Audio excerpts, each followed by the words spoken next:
code was intelligently designed. Next slide. So, that's a syllogism.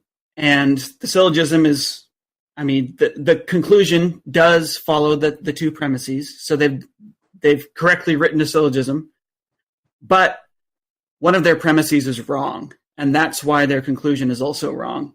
And a lot of atheists I've noticed online lately have been assuming that premises 1 is wrong. The syllogism is,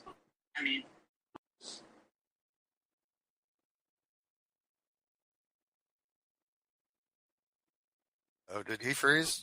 I'm just waiting. I'm taking notes here, and all of a sudden I just got quiet. I'm like, what just happened? Review I didn't your mean notes. to scare you off, John. I'm harmless. Get back here. Stop. John didn't look like he was shaking. John didn't look scared. Did he just freeze? He froze. Oh, yeah, no, he's wrong, but he's not scared. Yeah, he's wrong. But. Does he have the right code to get back in? Does he have the right code to get back in? That's another thing. I forgot to even mention that. There's codes for that, too. Indexly. Yeah. Oh, no. Library this code. Is tragic. This is just starting to get interesting. I don't want to continue without him because now I feel... we can't really. We don't have the other side of the argument yet. I can address what he said so far in my notes, but I want him to hear it. No. So he doesn't make the same mistake again. Let's hold off on that. No, wait. He'll come back. John will come back in, I'm sure of it. I bet he's still... Somebody says I bet he's still talking. He may well be, actually. I'll message him. You may not realize he... I'll message him. Yeah. Carl, you go ahead. Well, I was just going to say... The voting, guys, for the Golden Nuns, which is a award show that we're going to be having on November the 25th, is still going on. There's 2 more weeks left. You can go to tinyurl.com/goldennuns or just click the link in the description and go and vote for your favorite content creators. There's 2 different sections, one that's YouTube-wide and then one that is just specifically for our show that you can vote for. The YouTube-wide one you can fill in, so it can be open to anybody. And then you just click the multiple choice on the non-sequitur versions of the show. I looked at some of the results. As much as we appreciate it and love you guys, there for about 4 days we were winning the channel of the year. We cannot we cannot be in the running, but we do appreciate you putting us out there like that. Yeah, it is. But once again, the link's in the description, so click that, and also our Discord. If you're not a member of our Discord, that's where a lot of these conversations continue on past after the show ends. You can come check that out. There's a daily topic now that Shadow does a good job of running, so check that out. Go be part of this. Go watch the dumpster fires sometimes that happen. And can we talk about something while we still wait? There's a thing out there that I didn't know existed, and that's the people that get angry when you ping them too many times on Discord. I've had this conversation. I don't know how many times. There's a certain set of people that every time you hit the at everyone, they get really angry. That's a nightmare. Yeah, that's the reason I turned off my Discord notifications. You know what? I just told somebody to do that today too, just to piss off the admins. Thank you. I told somebody and just then today. I'll tell you what to do. Turn off your Discord notifications. Check your Discord a couple times a day. When you go to the filter, so that the everyone's are I'm out. back. And then you're done. Yay, Oh, John's back. I told you guys he didn't run. You guys like, John ran. Steve. Now I'm back to realizing that it's you that I'm going to have to ring. All right, John, are you good? Are you ready? Yeah, I don't know what happened. Did I lose internet connection? Is that what happened? Yeah, we don't know. So. You were just gone. Okay. You just stopped. All right. I'm taking notes, so go ahead. You were at premise 2 of your syllogism. Premise 2. Okay, so if we go to the next slide, most people know that the conclusion there's something fishy with that conclusion, right? If you know anything about biology. And so they assume that one of the premises must be wrong, and most atheists have been saying that the first premise is wrong. And this is an argument that they've been using. I really think that all the people that are upset about calling the genetic code a code are upset because creationists said this to them and they didn't know how to respond. And so they've attacked the genetic code being a true code. Go to the next slide here. That is wrong. That is a mistake. The genetic code really is a code. Next slide. The real issue is that their second premise is false. When they say that all codes that we know of were intelligently designed, that's where the error really is. And I'm going to go in today and talk a little bit about how it is that codes evolve, how it is that communication systems evolve. We go to the next slide here. Next two slides, actually. But first, it's important to just kind of talk about what a code is in general. So here I've got the ASCII code. And again, Steve is claiming that the ASCII code is not a code, which doesn't make any sense to me because this is what everybody considers to be codes. The ASCII code, the Morse code, and it's what Claude Shannon was studying when he was inventing the coding system for Bell, which he used. He digitized audio so it could be sent over the phone, and he was studying the uses of digital code that had been used in computers before him. So he was looking at ASCII code, binary code. He was looking at Morse code, and he was looking at things like actual languages. So languages are codes. You can create keys that can act as a cipher for the code. So here we've got, a really horrible cipher table for English. You've got apple, cry, horse, shoes, plane, and little images that represent those. The really interesting thing to note here is that codes are roughly arbitrary.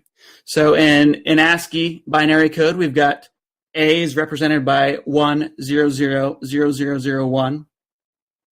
But we could have chosen a different set of ones and zeros. And your keyboard communicates with your computer through binary code. When you hit A on your keyboard, it's sending a series of ones and zeros to your computer. Now, it's not actually sending ones and zeros. 1 means on, 0 means off. So your computer is constantly counting. And when you hit A, it sends a little jolt of electricity. And then it sends a couple of null packets. So it's not doing anything. Then it sends that 1 again. And your computer is counting that up, and it reads that as 1000001. And it knows ahead of time, because it's been programmed to know this, that means A. So it will display an A on your screen. In International Morse code, these are the dots and dashes that we have decided upon in advance to use. So A is a dot and a dash. So beep, beep. E is just a dot, and so on. And the point of Morse code is to send information through a wire. You can send pulses of electricity through a wire. That can be read by a receiver and then decoded back into letters. So the purpose of a code is to encode information in a format that it can be transmitted across some sort of a medium. When your keyboard takes the A button and turns that into ones and zeros, it can then easily transmit that through the wire. When people using Morse code take an A and put it into a dot and a dash, they can easily transmit that through a wire. When you have a thought, you're thinking about an apple, you can encode that thought into a series of vibrations and movements of your mouth. And that sound that you produce can be transmitted through the air into the ear of someone else. They can receive that in their ear and then decode it back into the thought of an apple. So you have information on both. You have this thought of an apple. You can encode that into some sort of a form that can then be transmitted. And then a receiver can decode that if they know the rules to decode it. And they will get that same image in their head that you had. So information is transferred through encoding and then decoding. Go to the next slide here.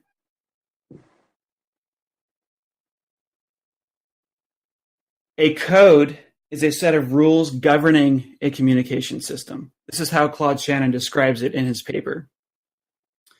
He uses a lot more words than that, but that's how he describes it in his one of his most famous papers, which we'll look at here in a second. So the code itself is the set of rules that govern a communication system. And to really understand what that means, we'll have to know what a communication system is, and we'll look at that here in a second. So we see that these charts that we're looking at, these are showing us what the rules are to these different communication systems. We see the ASCII code rules here. We see the Morse code rules here. We see a really short list of English rules here. You can go to the next slide. This is the paper that Shannon wrote that really, really helped kickstart the digital revolution. It's called The Mathematical Theory of Communication. And what he did is he was studying all these different codes that people had come up with. He figured out what it is they all have in common. And he described completely mathematically, he described how it is that codes work, how it is that communication systems work. And it's a fairly long paper. It's a lot of math. But he's actually pretty good at describing in between equations what's going on. And him being able to articulate this, what it is that a code is, what it is that a communication system is, this absolutely changed the world. This allowed more and more people to get on board and start creating codes, started being able to create machines that could talk to other machines. That allowed us to create massive amounts of digital information. So this is thought to have given rise to the digital era that we now enjoy. Again, binary code, there was a version of it that was already invented, which is one of the things that he studied when he was producing this. But this was a major, major breakthrough in our understanding of what communication systems are. And this is actually really important in biology, because when we look at biology, we realize that there are communication systems on top of communication systems on top of communication systems in our cells, in different organisms. And the genetic code is just one of those communication systems. It's at the basement of life. We go to the next slide here. This is his diagram that he created, showing what a communication system is in its most abstract form. So we've got an information source, and then that information is transmitted. There has to be a transmitter. And some people call this an encoder. Vocabulary is constantly changing, unfortunately. And across different fields, it changes as well, which is always a problem when we had discussions like this. But so if we think about a person that has an idea of an apple and they want to transmit that to someone else, the purpose of a communication system is to get information from one point to another point. And to do that, if you have an idea of an apple, you have to encode that in some sort of a way that can be transmitted to your receiver, the person that you want to talk about an apple to. And the way that we do that in spoken language is, again, through moving our mouth and pumping air through our voice box and so on. And if the person speaks the same language as us, if they know the same rules to the code that we're encoding that message in, the receiver on the other end can receive that information. And Claude Shannon talks a lot about noise. So between the transmitter and the receiver here, we have a channel. And in spoken English, that channel is the air. He talks a lot about noise because his big thrust was how to avoid noise in the system. If there's noise in a room, you have to be able to communicate through that if there's a lot of wind or whatever. And there's also noise in a wire that when you're delivering information through a wire, when you're transmitting information through a wire, you have to deal with noise. So he focused a lot on that. Then you have a receiver, and that receiver decodes that message into the thought of an apple. Go to the next slide here.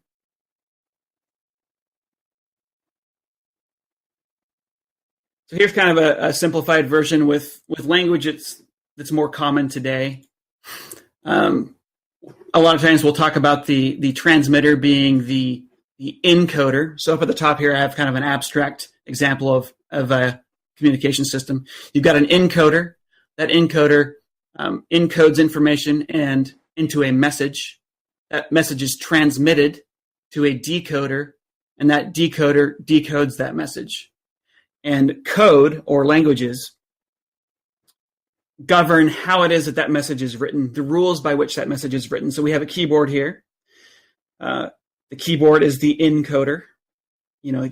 you're actually the source of the message. You press the letter A, and it